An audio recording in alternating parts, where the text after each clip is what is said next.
Hey everybody, hello. I'm Robert Katai. You can say Robert, simple. I'm the content and communication manager at Bannersnack.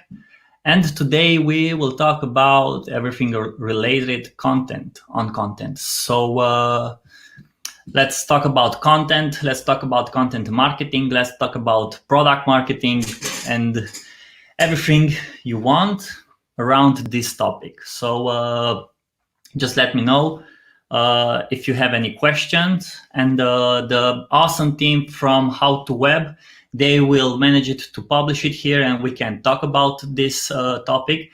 And if I won't know the answer for your question, I will say that I don't know, because I believe that transparency and authenticity, it's the most important thing as human being today.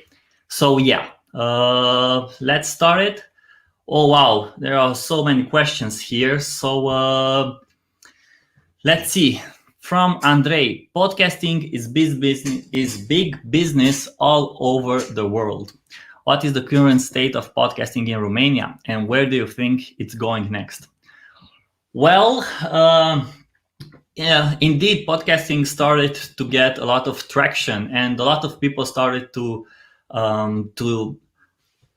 consume this kind of content and to promote this kind of content. For example, my private Facebook group, Podcast Focus, there are over 500 members, and we are continually talking about podcasting, and the fact that there will be a podcast around this, a festival around this topic podcast.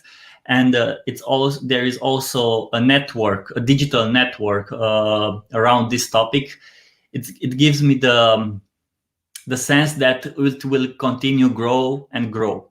The funny thing is that everything around podcasting, it's only one stuff and one element: interviews. And I believe that creators must create the kind of content that is not only based on interviews, where is one host and one guest. I believe that they can choose on varieties of podcast examples, like, I don't know, like a solo podcast, like Seth Godin is having with his Akimbo podcast. There are podcasts around, I don't know, 3 hours, and they publish it one podcast per month, and they having like 3 hours discussion where are, I don't know, 2 hosts and 1 guest, or 2 guests and 2 hosts. And I believe that podcasting is getting bigger and bigger. But it's not only the thing that it's podcasting. I believe that the consumption of this kind of content, audio content, it will grow. Also because there are 2 kinds of people around us. There are the passive people, the passive persons, and there are the active persons. And from my own point of view, the active persons, they are consuming passive content. For example, I'm a marketer, I'm a content creator, I'm a husband, I'm a dad, and I'm also a person who have certain hobbies. So I don't like, I don't know, to stay too much on consuming active content, like actively being involved in consuming the content. That means that I don't really like to stay on YouTube for hours just to look at these videos, because I have like an active life. And that's why when I'm, I don't know, going somewhere shopping or driving with my car from one city to another, I love to consume the kind of content because I love to optimize my time. And the second one are the passive people that are consuming active content, that are actively consuming content. That means that they are the kind of people that they have this kind of behavior, that they like to stay and just look at the content. I don't know, watch videos, read more articles on YouTube, and they are not having like really active life. And they don't juggle with a lot of side projects. So this is the kind of maybe this is the kind of mindset we have to have when we look at podcasting. But if we look right now, I believe that podcasting is on a grow. Second element I want you to to think about is that the kind of content you are producing for your audience. And the third one is that it's even at the beginning of the era of consuming content, because of audio content. Think about how it was, I don't know, 10 years ago when it was the blogging industry. Nobody knows about the blogging industry. Nobody knows about what's a blog and stuff like this. And today there are people who started their business on blogs, who started their companies on blogs. So that's why I believe today is something that we can manage. And I also don't believe that everybody should have a podcast, because if you are charismatic enough, or if you can, I don't know, create the kind of content on that you're more comfortable, then just do it. But you don't know when to start that podcast if you don't start it, and you don't know if you should have a podcast if you don't start it. So sometimes my explanation and my recommendation to everybody who wants to start a podcast: just start that podcast, record 10 episodes, publish it on the internet. It's for free. Like, you can go on anchor.fm, upload the audio, upload an artwork, give it a headline, some short description, and those 10 episodes, send it to your 10 friends. And if from their if your 10 friends are recommending you that you should do more this kind of content, then do it. If not, well, you don't have anything to lose. So this is my point of view about podcasting here in Romania, and I believe that it will have its own place in the industry and in the content atmosphere. Yeah, podcasting is big business all over the world. Yeah.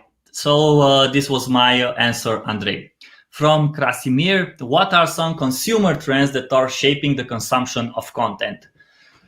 Well, that's interesting, because consumer trends and consumer behavior is changing from one context to another. Like last year,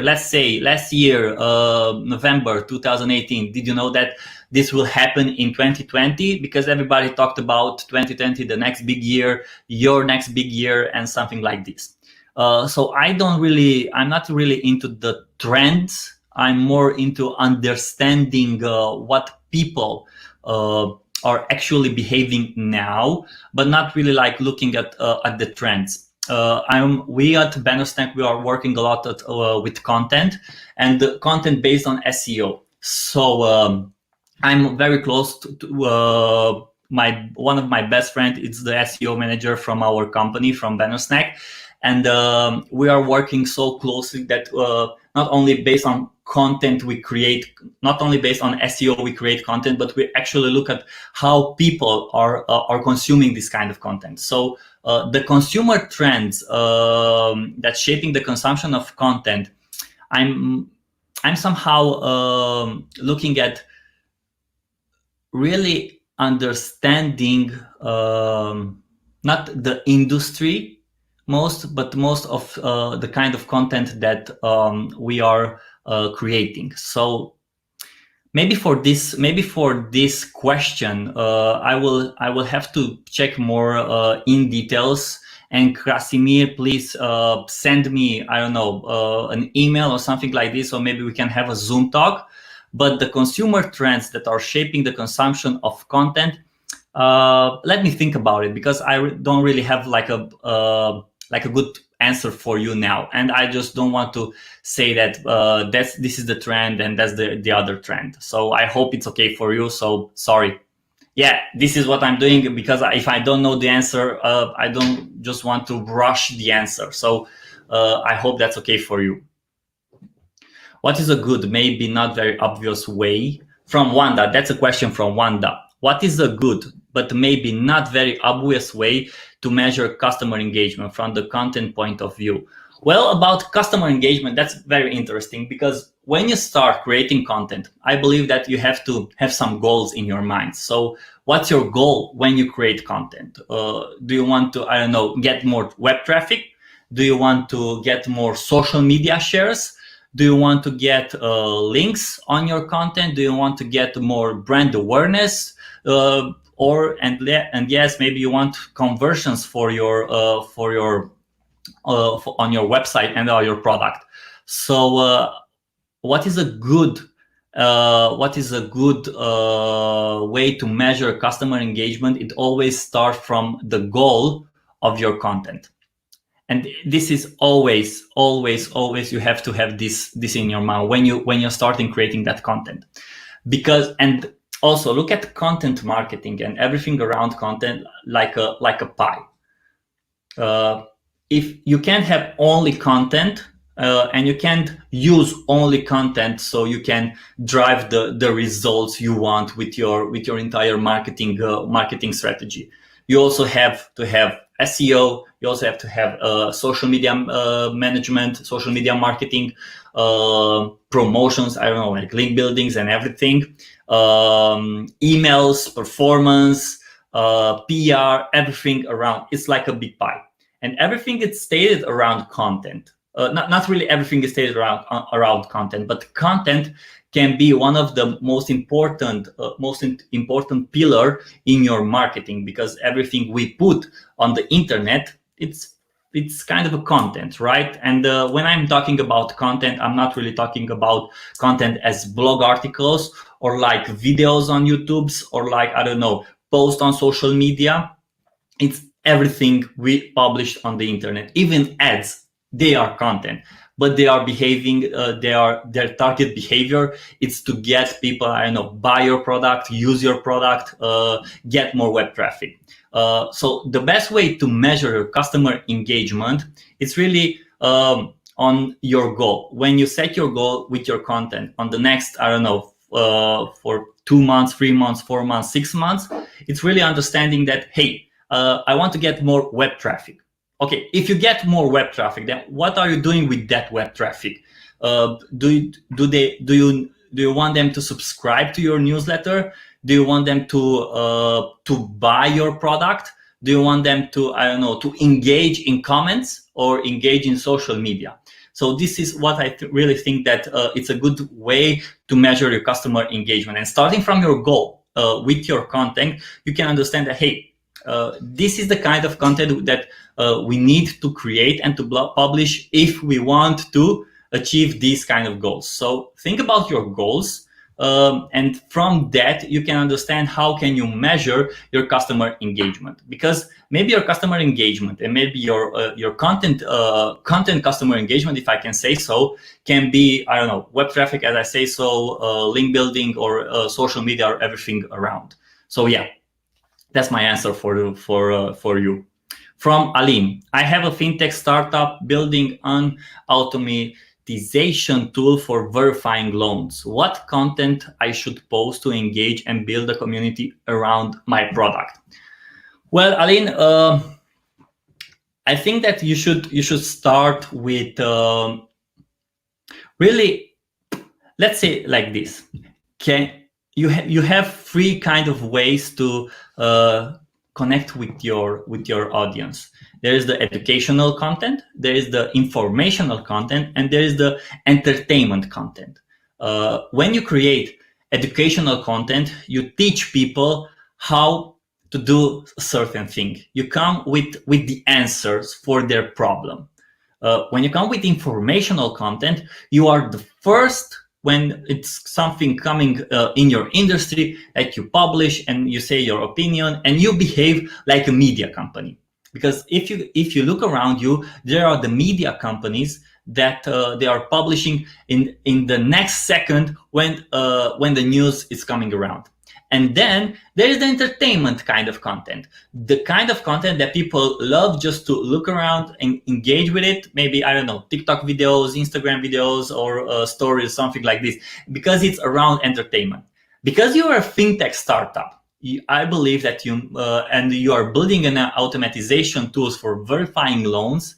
What I really believe is that you need to understand that your audience, your audience need to consume this kind of content. So, and maybe they are consuming this kind of content from 2 perspectives. 1, they need informations, and 2, they need education. They have tons of questions on everything around their loans. So I'm recommending you looking at from these 2 points. Hey, how can I be the first who will see that, hey, this is happening in the industry and this is my own point of view? Don't be like, I don't know, just share from TechCrunch or share from other kind of websites that are already talking about it, but also take that, let's say, take that news, put it in the article, and then also share your own opinion. What do you believe in this? This is the short-term game, because every time when some news are coming, you are writing about it and you are publishing about it, but the second day it's coming another news. And it's another news, and you must to have a lot of resources to do this. If you want to play the long game, what I really recommending you is start looking from the educational point of view. Like, let's educate our customers. Let's see what our competition are doing. What can we do better? Like, I don't know, just go use an SEO tool, check out some keywords. I don't know, the keywords around your topic, and see what others have written about this topic and how can you do it to make it better. And starting from that, I really believe that when you have also the short-term content and also the long-term content, people will want to consume your kind of content. And I'm not really going really into the what kind of content, the type of content you want to publish. I don't know, let's say audio, video, written, photos, whatever, because every context is different from the other context. And every brand is different from the other brand. And starting from this point of view, I really recommending you to just start experimenting with your content, publishing with your content on a blog, on your website, on social media, I don't know, LinkedIn articles and stuff like this, and start connecting with the people that are starting consuming your content. And also start and come with your own point of view on that specific topic.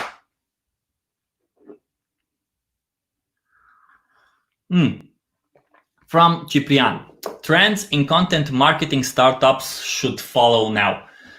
Well, one trend I'm recommending you, it's go on the long term. Don't start with the short term. And I understand that startups are having like limited time because they have their investments and they don't have a lot of money.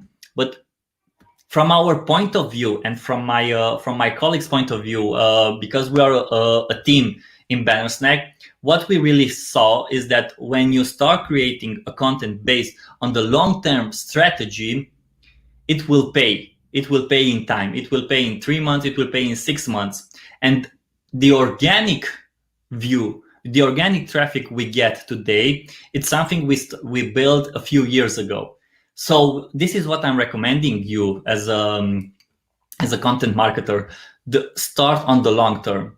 Trends in content marketing can come and go. So I'm not coming. I don't want to give you, I don't know, 10 trends and just do that, because I believe you can find it on my blog, robertkatai.com. There are a lot of articles I put it and publish it around, I don't know, content marketing techniques and all this stuff. But starting from this, what I really wanted to, let's say, recommending you, it's think as on a long term behavior.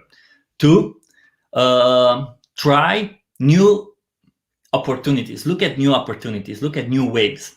For example, let me think about one example. Like, when we at Bannersnack when we are looking at our content marketing, we don't just want to write article on keyword research and everything. We're also looking at what did we learn I don't know, yesterday or a few weeks ago, so we can also experiment and we can talk about it in our articles. And that's why if you look in our blog, you will see articles like, I don't know, Reddit and Quora ads. Or you can see like in this time, like I started working with a lot of public speakers, and I asked them to give me their, I don't know, 2 cents on how people and public speakers can change their mindset in this time, so they can still moving forward with their speaking gigs, but in a virtual system, because you can go on conferences and offline conferences. So that's why I asked a bunch of these kind of public speakers to give me their testimonial, their quotes on, hey, what are your tips for the other for the other persons that wants to, share their opinion on virtual speaking. So, and from this one, we started to talk about virtual conferences. We write an article, we publish their quote, and we've done, an infographic. And a bunch of people, they repurposed and they republished our article on their website. They promoted our article, they promoted our infographic, and the people who come with their tips and tricks in our article, they just, share it too, because it was one of the biggest and the most valuable article in this time around virtual conference. So this is why I'm not coming in the trends in content marketing. I'm also more like, hey, let's see if this will work, and let's see if it won't work. So Ciprian, I'm recommending you just, first of all, try to look at your kind of content, what kind of content you can create based on your customer, based on your customer needs and on your customer interest. And starting from that, just create the kind of content for them, not really because of the trend, because trends come and goes, but customers, you really want them to stay and to use your product and to connect with your startup and to connect with your brand. So this is my answer for you, and I hope it's a good answer. If it's not, just let me know in comments, or send me an email and we can talk more on this. What are the most harmful communication actions an early stage startup might do without intent? Well, that's a big one, Alexander. What I'm saying is that maybe most startups, they are over-promising. They are over-promising, yes. And they are communicating with, hey, and doing a lot of press release, and they are having this kind of expectations with their press release that, hey, we have this investment around this kind of money, or we are partnering with these people, and they have the expectation that everybody will embrace their communications and will embrace their subject and topics, and will talk about it. But no, people around us, they are interested only about their interest. So what I'm recommending all these startups that are doing this kind of communication, just think about your audience, and think about your consumers, and think about their interest. So and don't overpromise. Never overpromise. Maybe overdeliver. Always overdeliver, but not overpromise. So this is maybe one of the biggest harmful communication actions I saw around startups, around brands. They are over promising. The second one is that they are jumping in the trends, but they in the trends like like CSR trends, and they are trying to use these kind of trends only to get some engagements on social media. For example, with everything that's happening today with in USA with Black Lives Matter, and I really believe that this is a very big situation, and it's an important thing. We must look at it. But just look at how many brands and how many people are starting to talk about just today about Black Lives Matters. But if you look in their history, you won't see any topics around this situation, any interest around this situation. So this is what I really believe, that when you have your own belief, when you have your own vision, when you have your own manifesto, just stick to that belief, stick to that manifestation, stick to that communication, and don't just get into the trends because it's trending, and stay close to your brand and also stay close to your audience. Yes. From Adriana, how is it handling your Facebook group podcast focus, plans for it?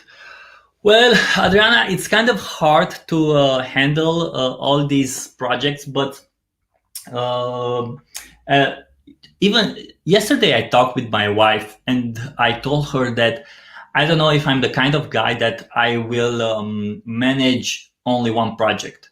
Like, I'm not the kind of guy that I love to have only one project and just, I don't know, go deeper in that project. Like, for example, if I'm working on a specific topic, and let me give you this example, and then I will answer your question.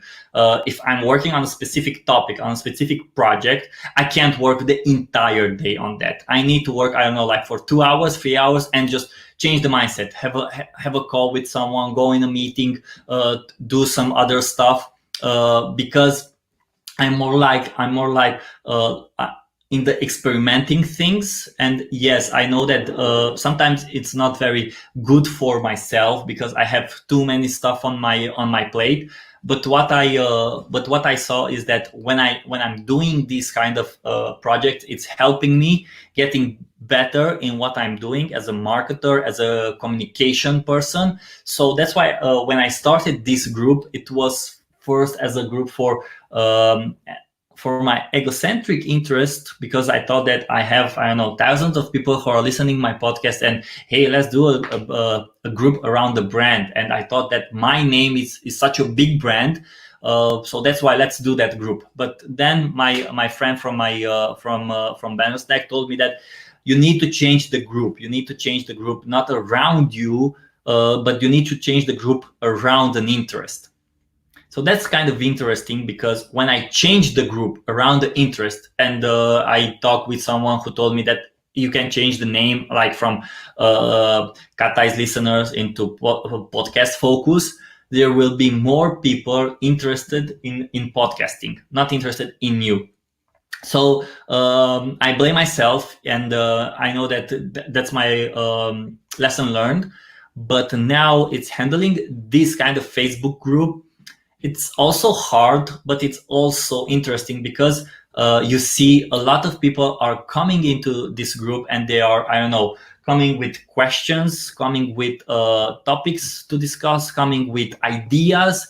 And sometimes I just have to, I don't know, just manage the discussion, just manage them, that just come with some new topics to discuss. But most of them, they are creating the content, they are creating the topics that they are interested to talk about. So yes, my plans for this Facebook group is just, I don't know, growing it, make it bigger, and maybe, I don't know, someday we will have a meetup or something like this. But for now, yeah, it's funny, because from this group there are two kind of projects that started, like the Podfest.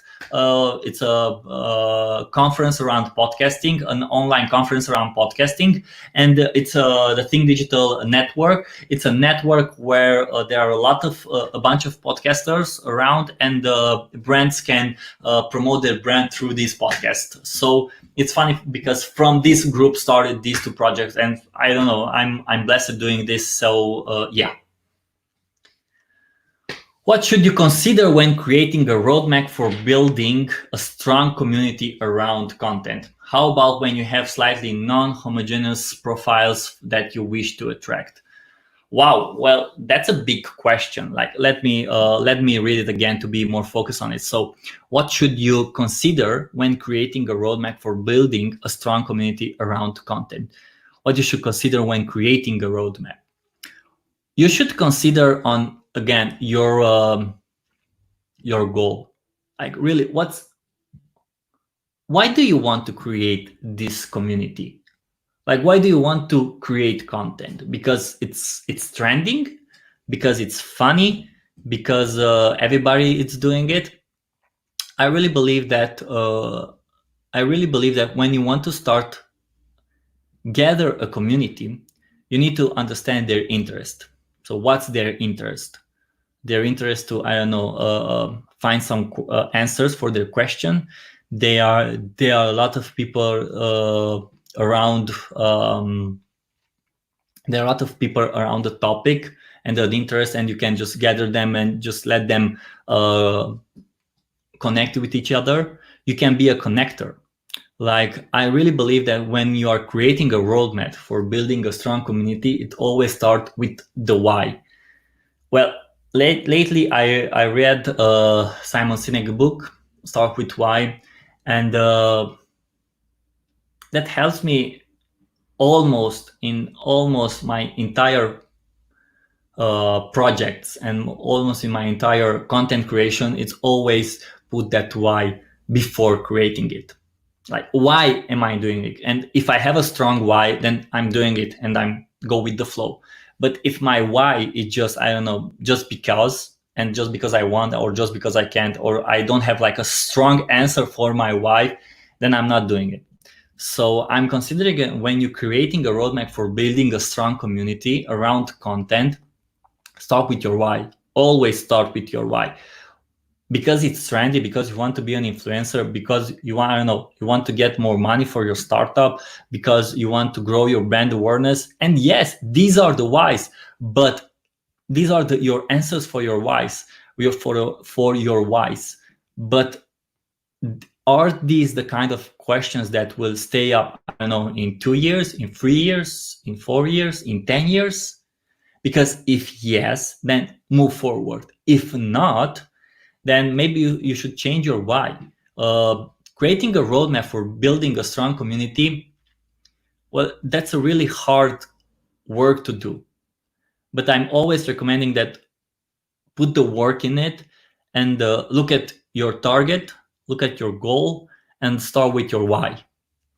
So yeah, this is not a very practical answer for your question, because I believe that there is very different context on the brands and on the on the industries.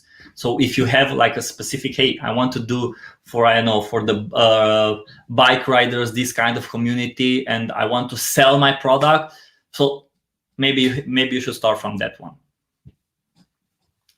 My favorite podcaster, wow. Well, I don't have like a favorite podcaster.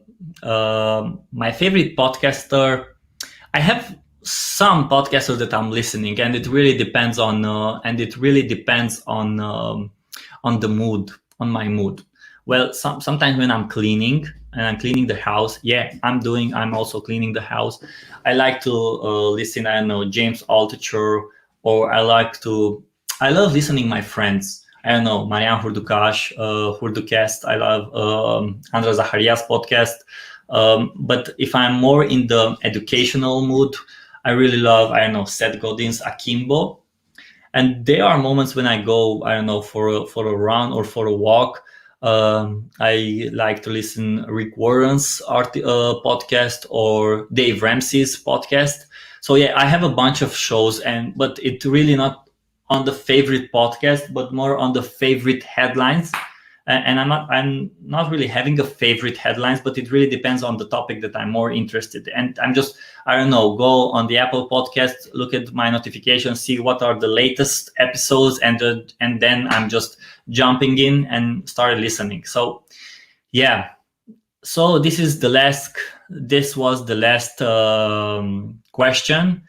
Thank you very much for your time. I hope that you had a great time. I had a great time, and this was very challenging for me, talking for about half an hour in English. So yeah, thank you again. Thank you for inviting me. I thank you so much for the How to Web team for doing this, and keep in touch. If you want to, I don't know, connect each other, just, I don't know, drop me a line on my email, you have my email on my website, on social media. I'm on almost every platform. And thank you again for listening to me. Thank you.